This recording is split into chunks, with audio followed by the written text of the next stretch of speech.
recognize the problem so it can be solved. Let me recognize the problem so it can be solved. The problem of separation, which is really the only problem, has already been solved. The temptation to regard problems as many is the temptation to keep the problem of separation unsolved. Recognize that your only problem is separation. Let me recognize the problem so it can be solved. Let me recognize the problem so it can be solved.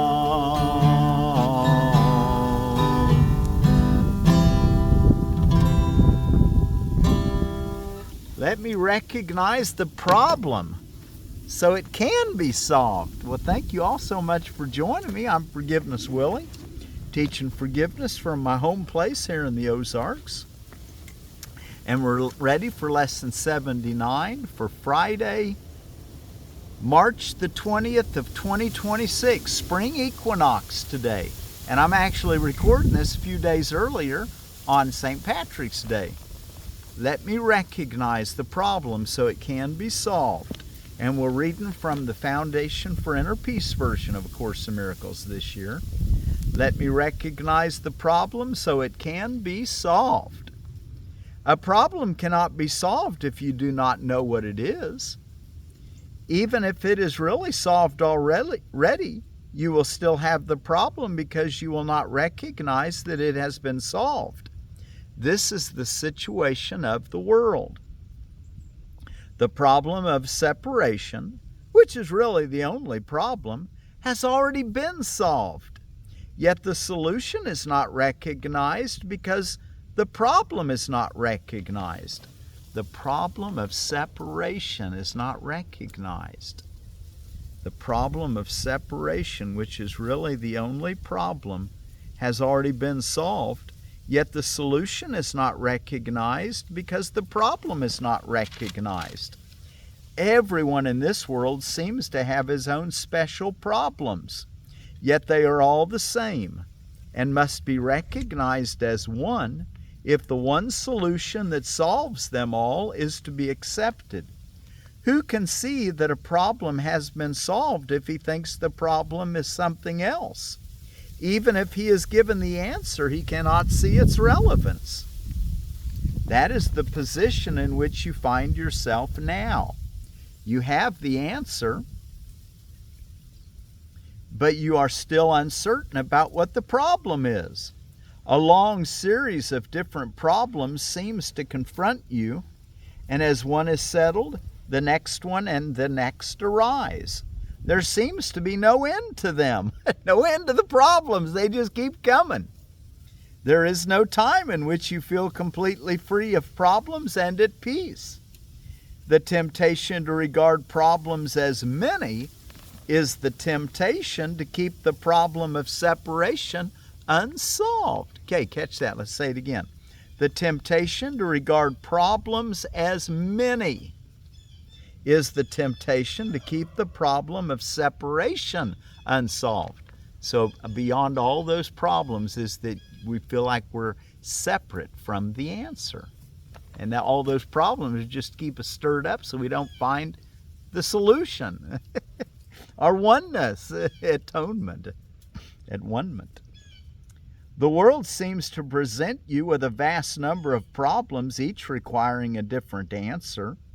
This perception places you in a position in which your problem solving must be inadequate and failure is inevitable.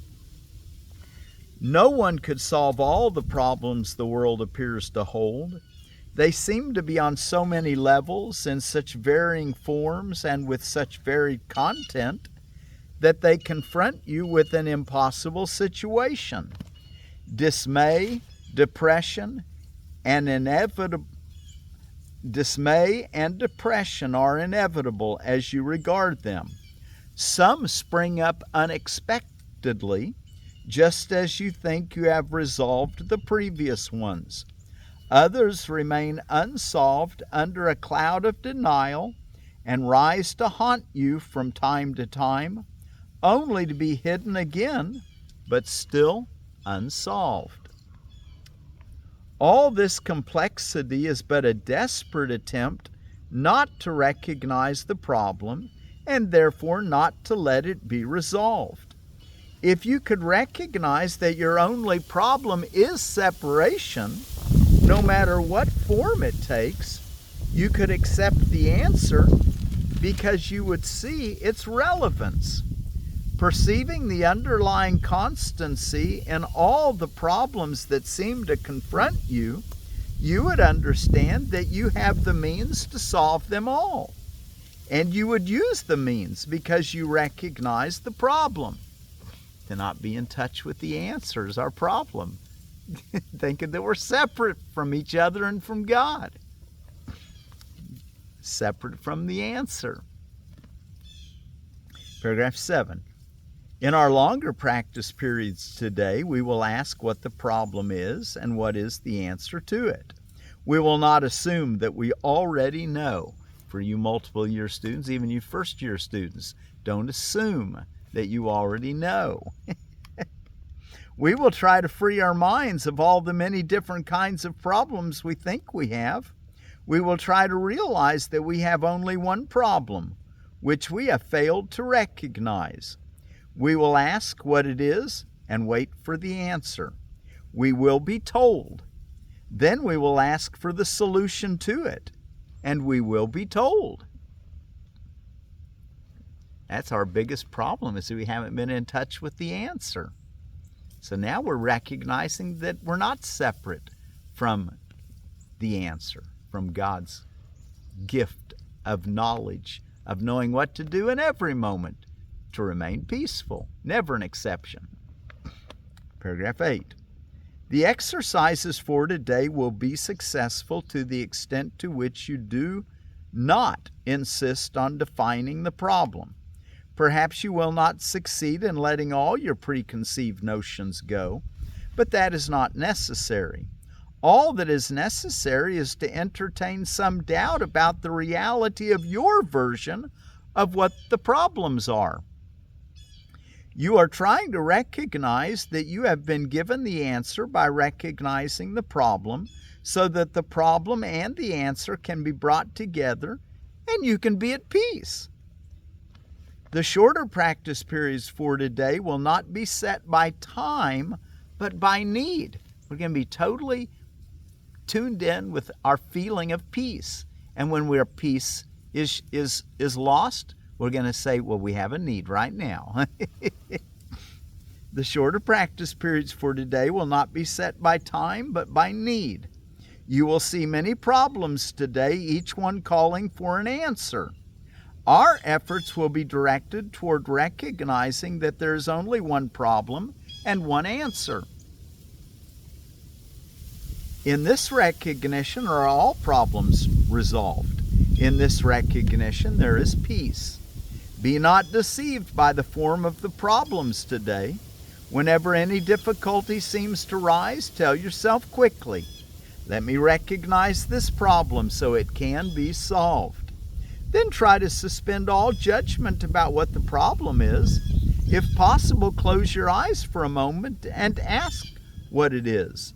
You will be heard and you will be answered. We want to be in touch always with the answer. And the answer is one where you don't even have to have a specific answer, because the specific answer is actually something that is how would I say it, more general, more metaphysical, more, it's just a knowledge that you're always cared for and that you'll be given what you need when you need it always. That's just the way God, the universe, love works. Okay, let's go take a look in our text reading. And we are ready we're in chapter 9, the acceptance of the atonement, Roman numeral 1, the acceptance of reality, and we left off on paragraph 8, which we read. Let's read it again, and we'll finish this section. For you multiple year students that are going through the original edition also this year, read chapter 9, Roman numeral 3. If you're reading through the New Testament with me, read John chapter 12 today. In Iyengar Yoga, read page 98 and 99, and try to do that one. That's been a challenging one for me. Of course, I've never had done that one in the past, so it's a challenge. A Course of Love, chapter 20 or chapter 23, paragraph 24 to the end of the chapter. Okay, the acceptance of reality. Oh, and I might mention our word for peace today is going to be from Hebrew, and the word is Shalom. Shalom be with you. Peace be with you. And also it's the UN World Day of French Language Day. So our word for peace in French is paix. Paix be with you. Okay, so Shalom and paix today. Okay, now let's take a look at our reading. Paragraph 8 in Roman numeral 1 of chapter 9. The acceptance of reality. No right mind can believe that its will is stronger than God's. If then a mind believes that its will is different from His, it can only decide either that there is no God or that God's will is fearful.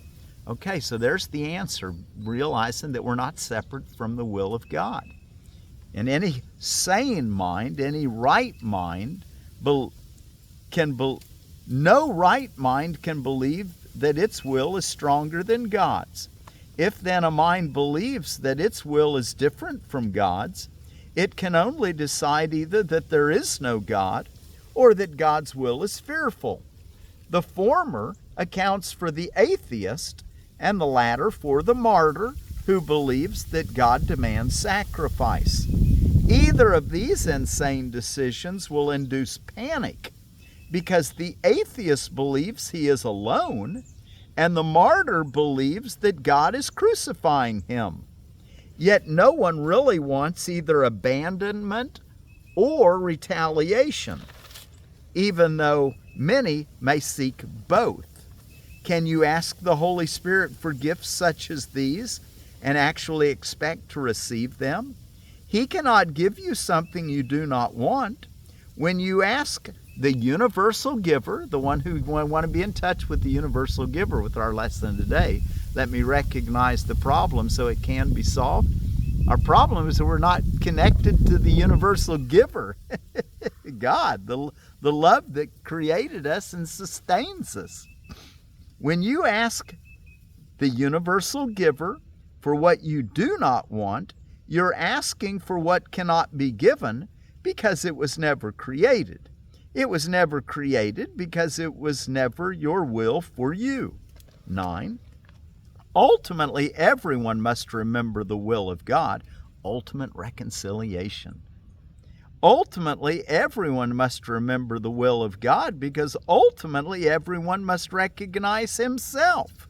This recognition is the recognition that His will and God's are one. In the presence of truth, there are no unbelievers and no sacrifices. In the security of reality, fear is totally meaningless. To deny what is can only seem to be fearful. Fear cannot be real without a cause, and God is the only cause. God is love, and you do want Him. This is your will. Ask for this, and you will be answered, because you will be asking only for what belongs to you. Wow, isn't that nice to know? The universal giver. That's who we want to be in touch with. Fear cannot be real without a cause, and God is the only cause. God is love, and you do want Him. This is your will. Ask for this, and you will be answered, because you will be asking only for what belongs to you. 10. When you ask the Holy Spirit for what would hurt you, He cannot answer because nothing can hurt you, and so you are asking for nothing. Any wish that stems from the ego is a wish for nothing, and to ask for it is not a request. It is merely a denial in the form of a request. The Holy Spirit is not concerned with form, being aware only of meaning. The ego cannot ask the Holy Spirit for anything, because there is complete communication failure between the ego and the Holy Spirit. Yet you can ask for everything of the Holy Spirit. Yet you can ask for everything of the Holy Spirit, because your requests to Him are real. For your requests, let's read that again. You can ask for everything of the Holy Spirit because your requests to the Holy Spirit are real, being of your right mind. Would the Holy Spirit deny the will of God? And could He fail to recognize it in His Son? Paragraph 11. You do not recognize the enormous waste of energy you expend in denying truth. What would you say of someone who persists in attempting the impossible, believing that to achieve it is to succeed? The belief that you must have the impossible in order to be happy is totally at variance with the principle of creation. God could not will that happiness depended on what you could never have. The fact that God is love does not require belief, but it does require acceptance. The fact that God is love does not require belief in order to make it real, but it does require acceptance in order to make it real for you. It is indeed possible for you to deny facts, although it is impossible for you to change them. If you hold your hands over your eyes, you will not see, because you're interfering with the laws of seeing. If you deny love, you will not know it, because your cooperation is the law of its being. You cannot change laws you did not make, and the laws of happiness were created for you, not by you. Paragraph 12. Any attempt to deny what is must be fearful, and if the attempt is strong, it will induce panic.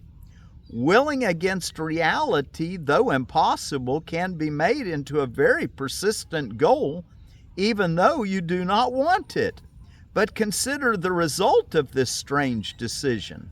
You are devoting your mind to what you do not want.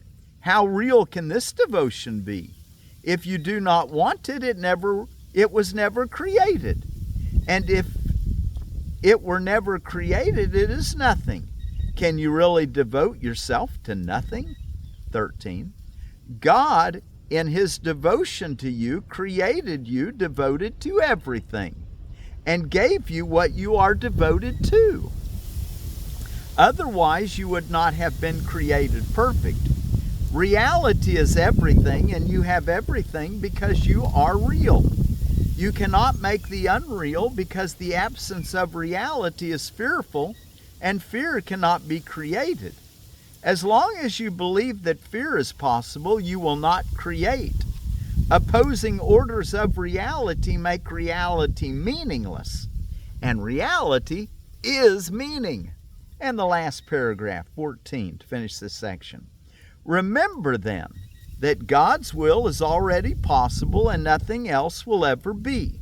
This is the simple acceptance of reality, because only that is real. You cannot distort reality and know what it is. And if you do distort reality, you will experience anxiety, depression, and ultimately panic, because you're trying to make yourself unreal. When you feel these things, do not try to look beyond yourself for truth can only be within you. Don't look beyond yourself for truth when you're feeling panic and depression, for the truth is within you. The answer, it lies within you. We're connected. When you feel these things, he listed anxiety, depression, and ultimately panic. When you feel these things, do not try to look beyond yourself for truth can only be within you. Say therefore, Christ is in me, and where he is, God must be, for Christ is part of him. And we'll include that in our song here at the end. Okay, let's take a look at what's going on around the world today, and let's be sure to stay in touch with the answer, our reality, that we're not separate from each other or God. Let me recognize the problem so it can be solved. Okay, let's see. What is going on today? Nowruz, of course I said it's spring equinox, which in Persia, in Iran, is Nowruz, which is the Persian New Year. That's for Zoroastrians, the Persians, and the Baha'i. Ostara, also known as Alban Eller, which is a Wiccan and pagan celebration, which is the beginning of spring. And then, of course, we know that in Western Christianity, Lent's going on, and in Eastern Orthodox Christianity, we've got the Great Lent occurring. Out of holidays and observances, Atheist Pride Day, Bibliomania Day, Extraterrestrial Abduction Day. You know, our extraterrestrial brothers. Now, there could be some reverse engineered ships that are abducting, that are basically humans that are causing fear. But for the most part, our extraterrestrial brothers are so far advanced, they're here to help us to evolve. So tune in with them and don't be afraid. If they abduct you, it'll be a good abduction. You'll be glad it occurred. Okay, International Astrology Day, International Day of Happiness. Isn't that what we're all trying to learn, to stay happy all the time? International Earth Day. Wow, Earth Day today. Kiss Your Fiancé Day. Kiss Your Fiancé Day. Day of Action Against Bullying and Violence. Jump Out Day. Macaron Day. Native American HIV/AIDS Awareness Day. Preschool Teachers Appreciation Day. Proposal Day. Red Nose Day. Save the Panther Day. Snowman Burning Day. UN French Language Day. Like I said, the French language, our word for peace is paix. At least know a word in the word for peace in many languages. Won't You Be My Neighbor Day. Wow, Mr. Rogers. Won't you be my neighbor day? We want to be a neighbor to everyone. Everyone's our neighbor. Everyone. The ones that cause us the most difficulty are the ones that have the greatest gifts to give us. So we're all neighbors. World Behavioral Analysis Day. World Day of Theater for Children and Young People. World Flower Day, and that's flour as in a meal, you know, ground flowers. World Frog Day. Do you know there's 59 genera of frogs worldwide and 7,900 species. Oral Health Day. Brush your teeth every day. My grandpa left home when he was 13. He said, I took only 2 things with me, a comb in my back pocket and a toothbrush in my front pocket. That was in, he was born in 1906. So he left home when he was a young'un. Oral Health Day, World Sparrow Day. And of the sparrows, there's 8 genera worldwide, 190 different species. Consider the sparrow. Doesn't God even take care of them? How much more will he take care of you if he takes care of a little sparrow? And World Storytelling Day. Okay, you might tell the story of the Good Samaritan that shows that we're all neighbors. let's see, what else did we have to do? Oh, I want to tell you a little bit about another elderberry. And it's the York native elderberry out of Edible Landscaping. And it says of the York, it's a Sambucus canadensis. York elderberry is similar to Nova, which we read about yesterday, except its fruit ripens a few weeks later, carefree, and will pollinate with other native varieties. Space 8-foot circles, height 8 foot, zones 3 through 9. And I also looked in the herb book a little bit more. We're kind of telling you different things that elderberry can be used for. And it says that the fresh berries, if they're cooked down and you can make a syrup out of them, you can kind of evaporate some of the water, make kind of a syrup. And it's good as it actually tastes good, but it's good for a laxative, or what's known as a purgative. Or it can be mixed with a creamy base and used on skin burns. And then also the dried berries can be made into a tea for diarrhea and cholera.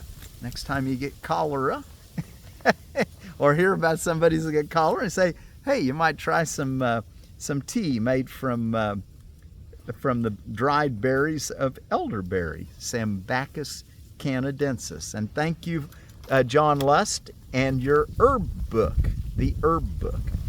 Okay, and a near-death experience I wanted to tell you all about, the Wayne Morrison story.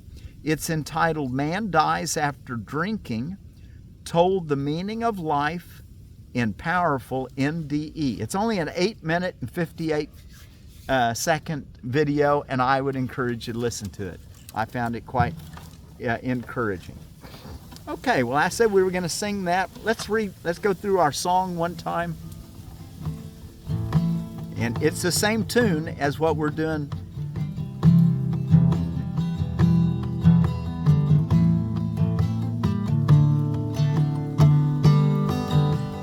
Let me recognize the problem so it can be solved. And our Christ is in me, and where He is, God must be, for Christ is part of God.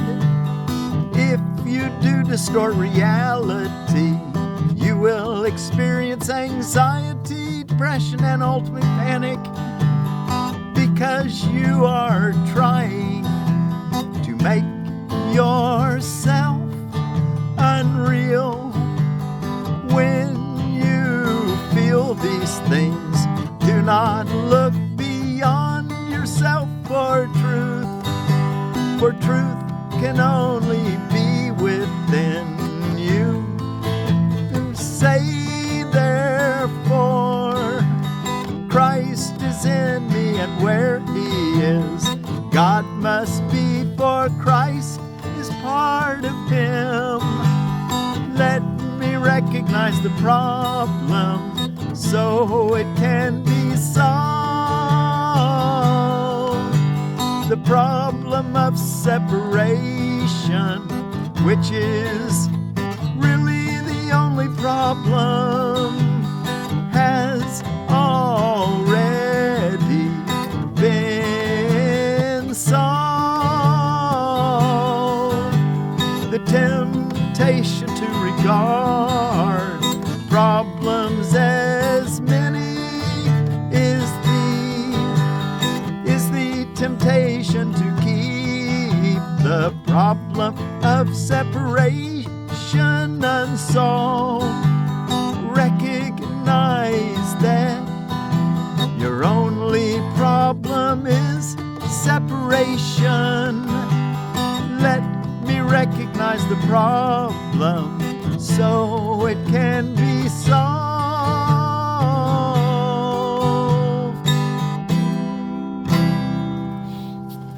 Our problem is separation. And as they say in Hebrew, shalom, and in French, paix. Let me recognize the problem so it can be solved. Shalom.